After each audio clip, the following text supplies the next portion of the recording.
If one nation could actually arrest Benjamin Netanyahu under the authority of the International Criminal Court, which country comes to your mind? Think carefully. We will get back to that. Assuming Prime Minister Benjamin Netanyahu's plane, the Kiryat, a Boeing 767 of the Israeli Air Force, lands for one reason or another in a country that recognizes the full jurisdiction of the International Criminal Court, the unimaginable may happen. He is arrested on the spot, no warning, no negotiation, no diplomatic delay, just an ICC enforced detention order from The Hague, placed on one of the most polarizing and influential leaders on earth.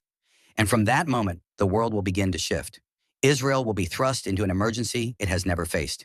Its political factions may fracture. Its military leadership might consider unprecedented options. Its global alliances could tremble.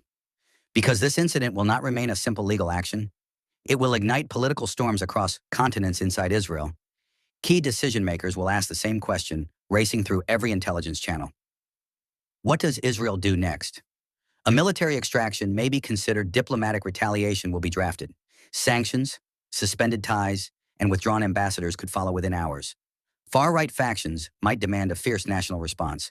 Certain Israelis may see this as the moment to finally reject Netanyahu's leadership. Internal political rivals could seize this crisis to remove him permanently. Beyond Israel, the International Criminal Court will be pushed to the edge. It will face pressure from major powers. It may be accused of overreach. It might be praised as courageous. It could find itself navigating threats, lobbying, diplomatic seizures, and global outrage. Then the largest question of all will rise. What will the United States do? Will Washington condemn the arrest? Will it protect the ICC country? Will it pressure them to release Netanyahu? Will envoys, sanctions, or warnings appear within the first 48 hours? If Donald Trump were president at that moment, would he intervene militarily? Would he threaten the ICC? Would he call the arrest an act of war? Or, under a different president, would the United States simply step back, allowing international law to take its unpredictable course? Then the world will turn to the country that carried out the arrest. What will become of it? Some nations will celebrate it as heroic. Others may condemn it as reckless. Pro-Palestinian groups might fill the streets with celebration.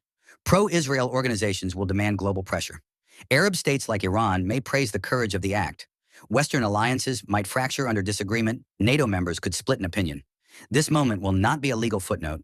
It will be a geopolitical earthquake, shaking delicate alliances, historic grievances, and military balances. And here, we begin to explore every layer of that earthquake, step by step, starting with the question the world will ask first. What will Israel do? The moment Benjamin Netanyahu is detained under an ICC arrest order, Israel's internal machinery will shift into its most volatile gear. Within minutes, intelligence chiefs will crowd into secured rooms. Military officials may request immediate threat assessments. The Prime Minister's cabinet, shaken, divided, and emotionally charged, might scramble to decide whether this is a legal crisis or an act of aggression across Israel's political spectrum. Reactions will begin to fracture.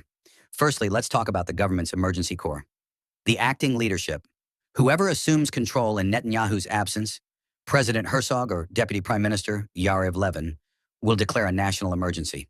They may accuse the arresting nation of violating sovereignty, diplomatic norms, or even regional stability. Legal advisors might argue that a sitting prime minister enjoys immunity.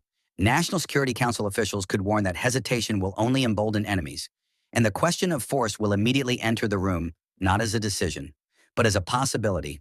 A rescue mission may be proposed. Special forces might assess routes for extraction. The Air Force could begin mapping strike distances, refueling points, and risk corridors. Even if no operation occurs, the planning will begin. 2. The political fracture at home within Israel. Fault lines will widen. Netanyahu loyalists may call the arrest an international conspiracy. Far-right ministers might demand retaliation, insisting Israel cannot allow its leaders to be hunted. Ultra-nationalist groups could rally in the streets, urging a show of strength. But moderates and liberals will take a different view. They may argue that Israel must avoid reckless escalation. They might insist that Netanyahu's legal battles, domestic and international, finally caught up with him. Opposition leaders like Naama Lazimi could declare this moment proof that Israel needs new leadership. Some voices will begin to whisper a forbidden thought. Perhaps Israel should let Netanyahu face trial 3. The public reaction across Israeli society, fear and anger will collide.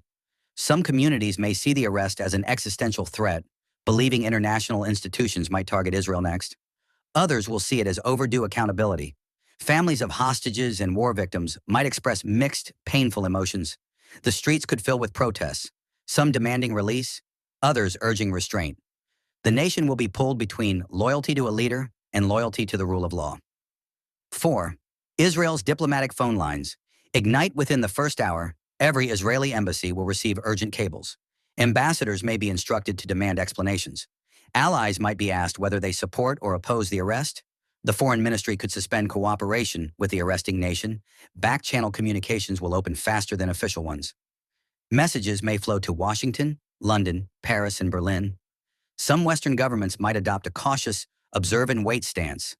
Others could privately urge Israel not to escalate. Israel will demand clarity. The world may respond with ambiguity. 5. Military command's cold calculus. Inside Israel's military command center, the emotional noise of politics will be replaced by cold realism.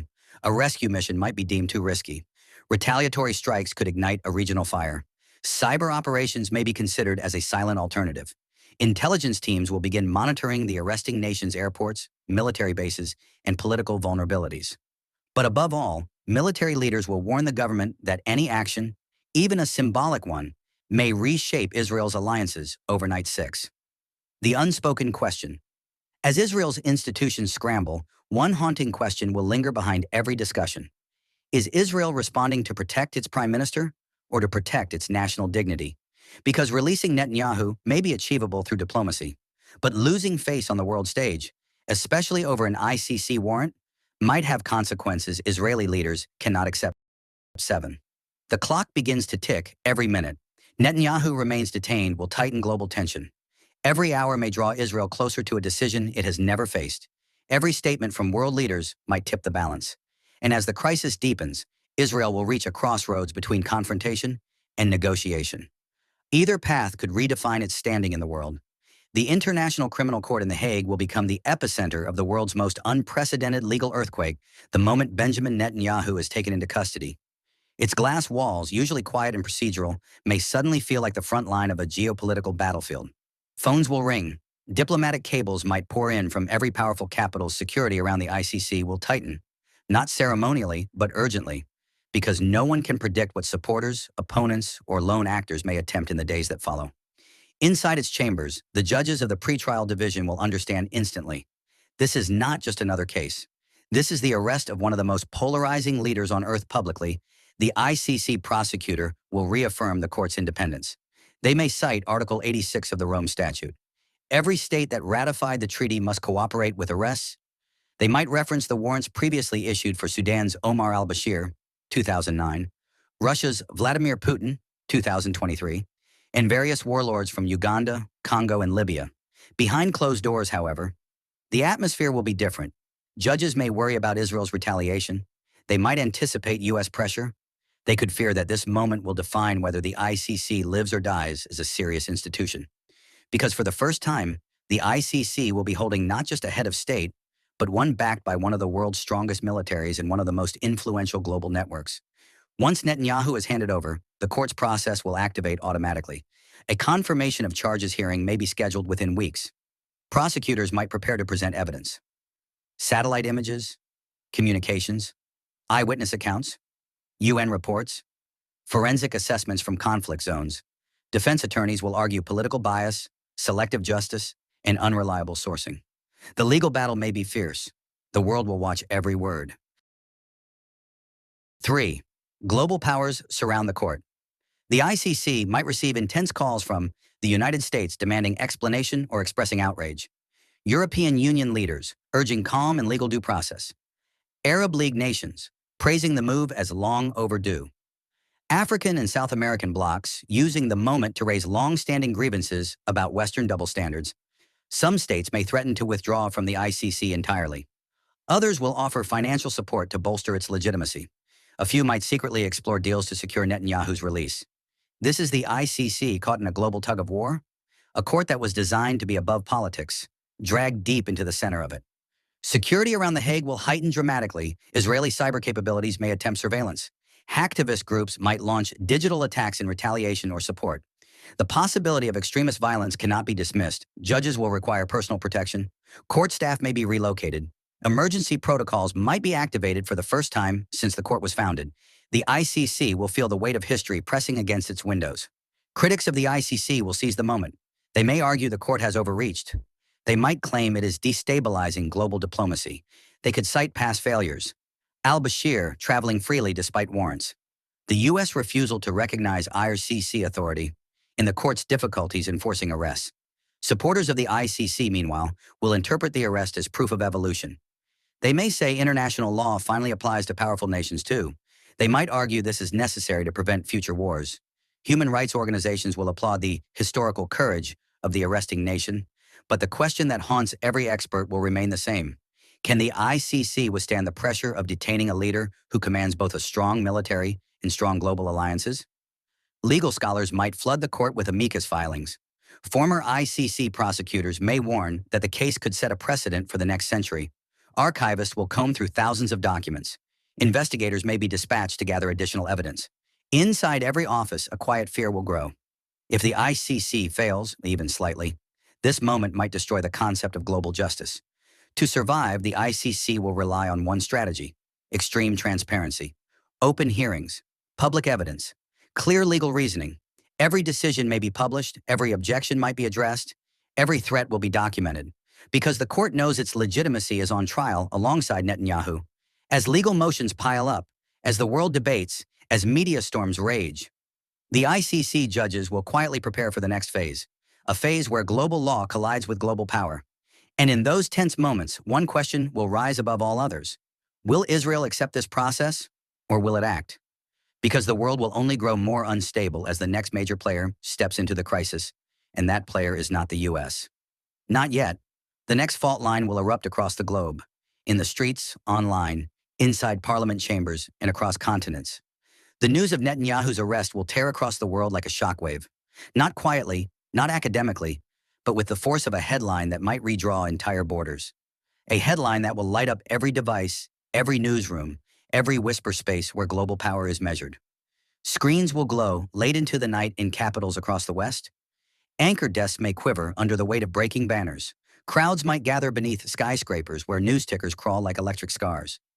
From Lagos to London, from Doha to New York, the world will feel the story hit the ground like a meteor. Within minutes, major pro-Israel organizations, the Zionist Federation, Friends of the IDF, will issue statements of outrage, calling the arrest unconstitutional, unlawful, political. Their supporters may spill into the streets of New York, Los Angeles, Paris, Toronto, wrapped in blue and white flags, chanting for Netanyahu's immediate release. Social media will ignite with hashtags demanding sanctions on the arresting country, furious live streams, claims of global anti-Semitism, talk show panels crying political persecution. The energy will be raw, panicked, defensive. You may hear the frustration trembling through their megaphones. This could be any Israeli leader next. Inside Israel itself, families of soldiers might gather outside the Knesset, carrying photos of loved ones. Some will demand retaliation. Others may plead for diplomatic caution. A nation divided will now be set alight. Meanwhile, in Ramallah, Gaza, East Jerusalem, fireworks may split the sky. Families might pour into the streets. Young people will chant slogans that have echoed for generations. In Cairo, Amman, Beirut, Istanbul, entire neighborhoods will pulse like beating drums as crowds gather around radios and outdoor screens. In London, Berlin, Johannesburg, Chicago, you will see marches rising like tides, voices chanting, flags waving, children sitting on shoulders holding placards with the words like, "Justice has finally begun. The ICC has awakened." Images of demolished homes, wounded children, and mass graves may project onto buildings as activists use the moment to recount decades of Israel-Palestine conflicts. Human rights groups, Amnesty International, Human Rights Watch, will release carefully worded statements referencing past reports and investigations. For millions worldwide, this moment will feel like history cracking open. Arab League headquarters in Cairo will erupt in emergency meetings. Some diplomats may applaud the arresting nation's courage. Others might warn quietly that escalating tensions could provoke unpredictable retaliation. Iran will seize the narrative instantly. State media may run dramatic segments calling the arrest a divine correction, a turning point, or a warning to oppressors. Turkey might play both sides, celebrating the arrest publicly, but negotiating behind the scenes for influence. The Gulf states, Saudi Arabia, UAE, Bahrain, will choose strategic silence at first. Their rulers might measure every word, every gesture, every implication for regional normalization. But the public streets of these nations will speak louder than their governments. European capitals will face a dilemma. Support the ICC they helped build, or protect their fragile diplomatic ties with Israel and the United States? France may praise the rule of law, carefully, cautiously. Germany might stumble into diplomatic confusion, torn between historical guilt and modern politics. The UK will call for calm, because calm is always the safest word when nobody knows what comes next. But inside their embassies, diplomats will panic privately because the arresting nation may be in Europe. And if it is, the continent will quake. In Africa, memories of colonial trials, coups, and ICC controversies will resurface. Some nations may welcome the arrest as proof that global justice finally applies to the powerful. Others might demand reparations for past selective prosecutions. South Africa will likely praise the arrest, citing their own attempts to detain Sudan's al-Bashir in 2015. Latin American states, Chile, Colombia, Venezuela, may use the moment to highlight decades of Western double standards. For them, the arrest will be an indictment of the world order, not just one man. Hezbollah will broadcast triumphant messages. Hamas may claim the moment as moral victory. The Houthis in Yemen might declare it divine justice. Militia leaders in Iraq and Syria will leverage it for propaganda. Their messages may not change the battlefield, but the psychological effect will travel far. This moment could reshape recruitment, morale, and the rhetoric of resistance. Investors will scramble. Oil may spike. Defense stocks will surge. Currency markets might swing wildly. Because the arrest of a sitting or former Israeli leader will not be a small political incident. It will be treated like a precursor to conflict. Every analyst may whisper the same sentence in private briefings. This might get worse before it gets better. Outside the parliament of the country that arrested Netanyahu, crowds will gather, some waving flags in celebration, others shouting angrily for their government's downfall. That country may become a hero to human rights activists, a pariah to pro-Israel lobbies, a target for cyber attacks, a symbol of global courage, a toy in the hands of diplomatic giants, a case study for future generations. Its airports might face threats. Its embassies will tighten security. Its economy may tremble. Its leaders will stare into cameras, trying to speak carefully while the world roars. This nation might hold the most volatile position on earth, the crossroads of law and anger, justice and retaliation. And somewhere in the shadows of all this global noise, one silent force will step forward next to the United States. For a long moment, long enough for the world to feel the air tighten, the United States will go silent. Not because Washington does not know what to say, but because Washington will understand that any sentence, any misplaced word, any breath of anger or support might tilt the planet into open confrontation. Inside the White House Situation Room, screens will glow with real-time maps of Israel's mobilization. Generals may lean over polished tables, whispering assessments that tremble with consequence. National security advisors might shuffle intelligence files that feel hotter than flame. And across the world, everyone will notice the silence. Silence from a world power that could either calm the storm or ignite it. When the U.S. finally speaks, it will not shout. It will deliver a sentence measured like a surgeon's cut. Washington is assessing the situation. We urge restraint. But beneath that calm tone, every global leader will hear the tremor. The U.S. does not know which direction this crisis might explode. American allies may breathe unevenly. Israel will feel the anxiety between the lines. Anti-Israel actors might interpret the hesitancy as weakness. Pro-Israel groups in the U.S. will ignite instantly, sending calls, emails, demands into Congress by the thousands. The tension will not merely rise, it will coil. Capitol Hill will become a storm chamber. Pro-Israel lawmakers, many with long lists of donors and historical alliances, might slam podiums demanding the U.S. condemn the arrest immediately. They may call it an attack on a Democratic ally. They will pressure the White House to retaliate diplomatically or militarily. Meanwhile, progressive lawmakers will step forward with sharpened voices, citing UN reports, Gaza death tolls, decades of human rights documentation. They might applaud the ICC. They may challenge America's blind loyalty to Israel. And those statements will cut through Congress like shattered glass. Cable news panels will explode with anger. Commentators may shout over each other. Think tanks might release dueling papers at 3 a.m. Knowing every word could shape the next morning's narrative, America will be divided. Not along political lines, but emotional ones. And that division might be exactly what foreign powers watch. Quietly waiting, a senior defense official will whisper, "If Israel launches a rescue operation, we will have to choose whether to intervene or stand aside." This sentence will ripple through military corridors like a tremor Pete Hegseth may call emergency drills. Advisors might calculate Israeli flight paths. Analysts will review every American base in proximity to the arresting nation, because if Israel attempts extraction and the arresting nation fights back, the United States could be dragged into a war it never intended to fight. This possibility will sit heavily over the Pentagon, like a storm cloud so dark it feels alive. NATO partners will stare toward Washington. Some may hope the U.S. defends the ICC to preserve international law. Others will beg privately for America to protect the arresting nation from retaliation. A few might fear losing access to Israeli intelligence cooperation. Everyone will wait for the same thing: the American stance, the American tone, the American ultimatum. Inside a room where the lights never go off, the U.S. president will be surrounded by advisors who disagree on everything. That is, if Trump hasn't took to his truth socials to finish ICC with sweet striking words. Some may insist that the U.S. must condemn the ICC or risk losing Israel forever. Others will warn that defending Netanyahu might isolate America from Europe, Africa, and the global South. A few might quietly remind the president, every action here will echo for decades. The tension will throb like a pulse. And then, sometime between midnight and dawn, the White House will face the unavoidable question: will America stand with the ICC or stand with Israel? Because it cannot do both. If Donald Trump were president, the reaction might be immediate, aggressive, explosive. He may declare the arrest an act of war. He will likely threaten sanctions against the ICC country. He might revive the 2020 policy, declaring ICC officials hostile foreign actors. He could pressure NATO allies to condemn the detention, and Israel will feel emboldened, powerfully emboldened. A Trump-led response might escalate the crisis within hours.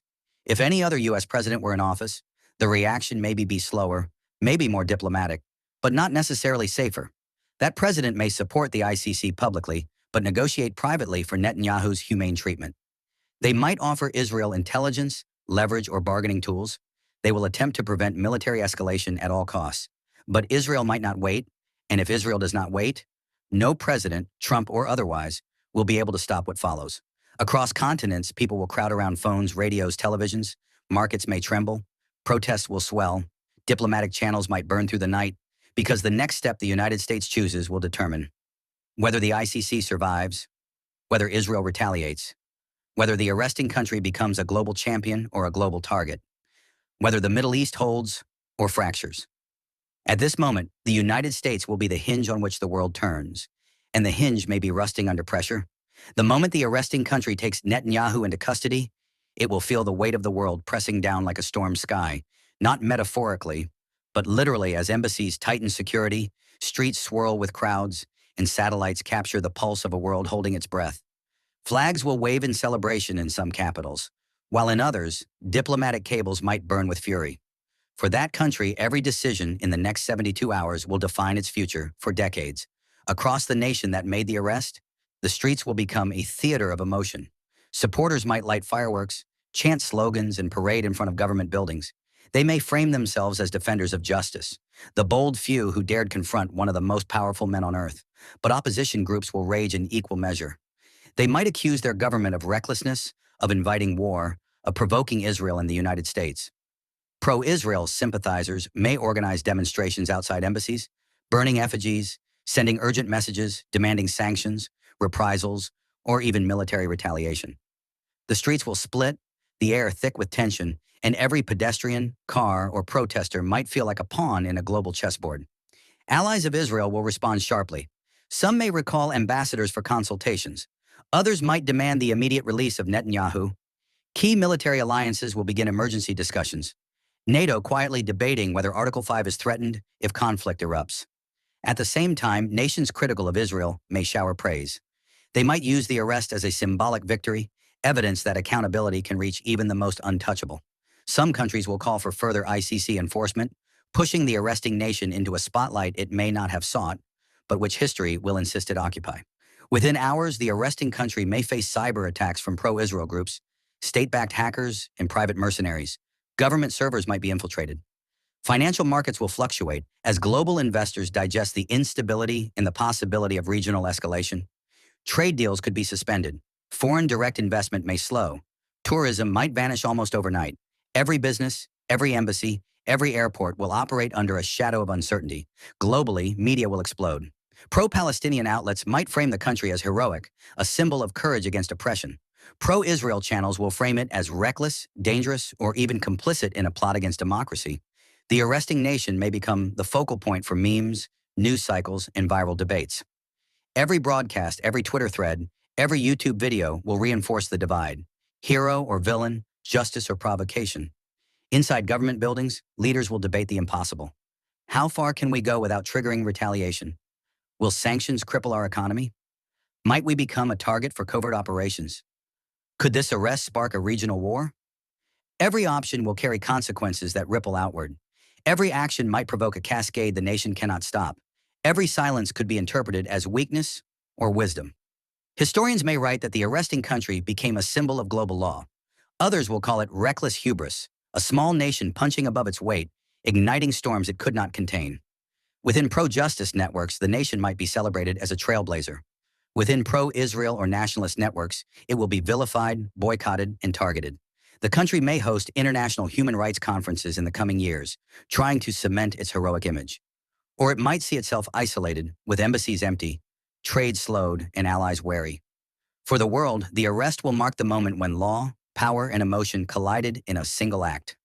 For the arresting country, every citizen, every diplomat, every soldier might feel the reverberations of a decision too large for any single nation to carry comfortably, because the story does not end with an arrest. It will only begin. And after every strategy, every protest, every diplomatic maneuver, the question remains: which nation could realistically carry out the arrest of Benjamin Netanyahu?